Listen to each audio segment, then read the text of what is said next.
जय शिवराय मित्रांनो, अतिवृष्टी पूर परिस्थितीमुळे बाधित झालेल्या शेतकऱ्यांना राज्य शासनाच्या माध्यमातून मदतीचं पॅकेज जाहीर करण्यात आलेलं होतं आणि याच पॅकेजचं कशा प्रकारे या ठिकाणी दिलं जाईल, त्याच्यामध्ये कोणते तालुके पात्र असतील याच्या संदर्भातील एक GR 9 ऑक्टोबर 2025 रोजी निर्गमित करण्यात आलेला होता आणि या GR मध्ये बदल करून याच्यामध्ये नवीन 29 तालुक्याचा समावेश करण्यात आलेला आहे। याच्या संदर्भातील शुद्धीपत्रक अखेर राज्य शासनाच्या माध्यमातून काढण्यात आलेले आहे, ज्याच्यामध्ये अंशतः बाधित अशा तालुक्याची वर्गीकरण करून नवीन यादी प्रकाशित करण्यात आली आहे। याचबरोबर राज्य शासनाच्या माध्यमातून दिलं जाणारं अतिरिक्त 10,000 रुपयाचं अनुदान आणि NDRFच्या निकषाच्या वेगळी 2 हेक्टरच्या वरची अर्थात 1 हेक्टरची जी काही नुकसान भरपाई ही राज्य सरकारच्या माध्यमातून देण्याच्या संदर्भातील एक क्लेरिफिकेशन त्याच्यामध्ये देण्यात आलेलं आहे। राज्य सरकारच्या माध्यमातून 3 हेक्टर मर्यादेमध्ये हे अनुदान द्यायला मंजुरी दिलेली आहे, परंतु NDRFच्या निकषानुसार 2 हेक्टर पर्यंत नुकसान भरपाई मिळते।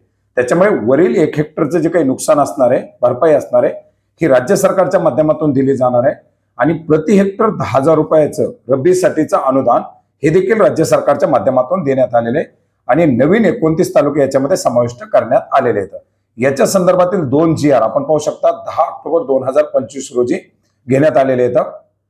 राज्यात माहे जून ते सप्टेंबर 2025 मध्ये अतिवृष्टी पूर परिस्थितीमुळे बाधितांना विशेष पॅकेज घोषित करण्याबाबत आणि याच्या अंतर्गत पूर परिस्थिती अतिवृष्टीमुळे बाधित झालेल्या ज्या तालुके आहेत, ज्याला ओल्या दुष्काळाच्या सवलती दिल्या जाणार आहेत, अशा सवलती जाहीर करण्यासाठी तालुके घोषित करण्याबाबत म्हणजे दुष्काळाचे ट्रिगर लागू झालेले जे तालुके आहेत त्या तालुक्याची यादी दिलेली आहे, ज्याच्यासाठी दुष्काळाच्या ज्या सवलती ज्या मोठ्या प्रमाणात मागल्या जात होत्या की विरोधी पक्षांच्या माध्यमातून, शेतकरी संघटनेच्या माध्यमातून की दुष्काळी सवलती लागू करा, ओला दुष्काळ लागू करा, तर त्या या आता 282 तालुक्यांना लागू करण्यात आलेल्या आहेत। 253 ऐवजी 282 तालुके याच्यामध्ये समाविष्ट करण्यात आलेले आहेत। तालुक्याची यादी आपण सर्वात पाहूयात।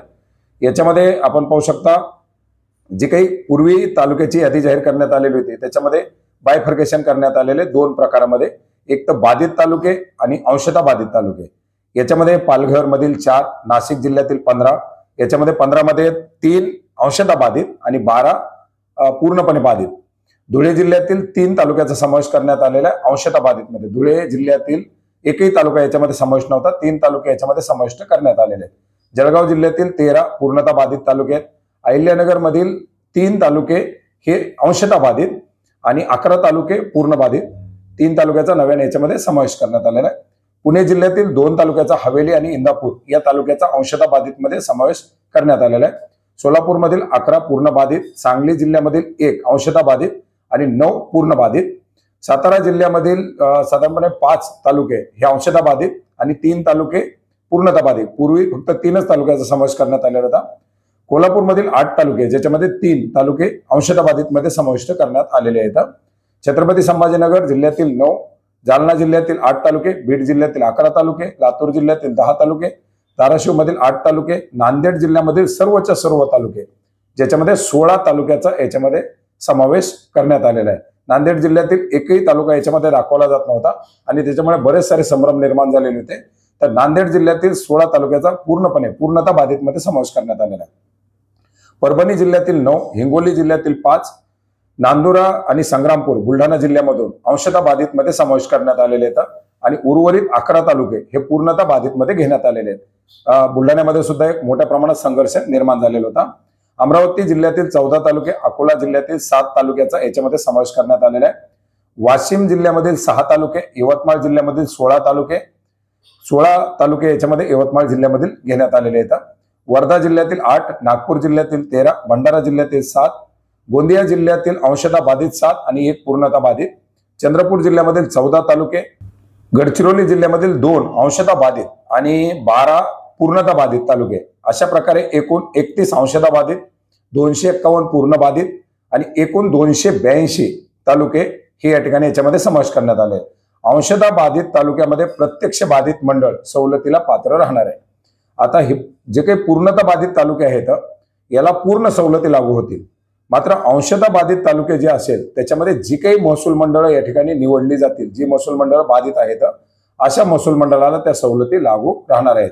याच्यामध्ये सवलती आपण यापूर्वीच पाहिलेल्या आहेत, जमीन महसुलामध्ये सूट, सहकारी कर्जाचं पुनर्गठन, शेतीशी निगडीत कर्जाच्या वसुलीला स्थगिती, 3 माही विजेच्या बिलामध्ये माफी, आणि मुलांना 10वी-12वीच्या परीक्षा शुल्कात माफी, अशा प्रकारचे त्याच्यामध्ये दिलासे मिळणार आहेत.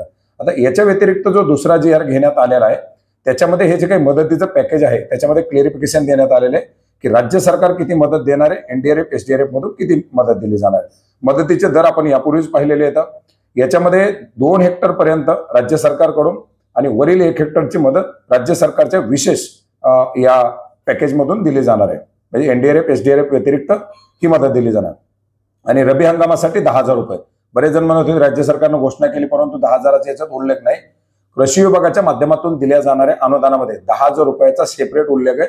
प्रति हेक्टर 10,000 रुपयाची जी काही कृषी निविष्ठासाठी लागणारी जी मदत आहे ती या ठिकाणी राज्य प्रतिसाद निधीमधून दिली जाणार आहे. तर अशा प्रकारे हे 2 बदल करण्यात आलेले आहेत आणि 2 सेपरेट जी आर या ठिकाणी शुद्धीपत्रक काढण्यात आलेले आहेत. तर मित्रांनो, मोठ्या प्रमाणात मागणी केली जात होती, मोठ्या प्रमाणात याच्यामुळे गोंधळ निर्माण झालेला होता. हा आता गोंधळ कुठेतरी कमी होण्यासाठी मदत होईल. आता याच्या व्यतिरिक्त सुद्धा बऱ्याच साऱ्या तालुक्यामध्ये नुकसान झालेले आहे, परंतु पर्टिक्युलर महसूल मंडळाचं नुकसान आहे. तर आता त्या महसूल मंडळांना नुकसान भरपाई दिली जाते की पुन्हा आणखीन मागणी आल्यानंतर त्याचा समावेश याच्यामध्ये केला जातोय, ते देखील पाहण्यासारखं असणार आहे. आणि त्याच्या संदर्भातील जर काही अपडेट आलं तर ते अपडेट देखील आपण नक्की जाणून घेण्याचा प्रयत्न करूयात. हे दोन्ही जी आर आपण महाराष्ट्र.gov.in या संकेतस्थळावरती पाहू शकता. याची लिंक आपल्याला या व्हिडिओच्या डिस्क्रिप्शन बॉक्समध्ये देण्यात आलेली आहे. भेटूयात नवीन माहितीसह, नवीन अपडेटसह. धन्यवाद.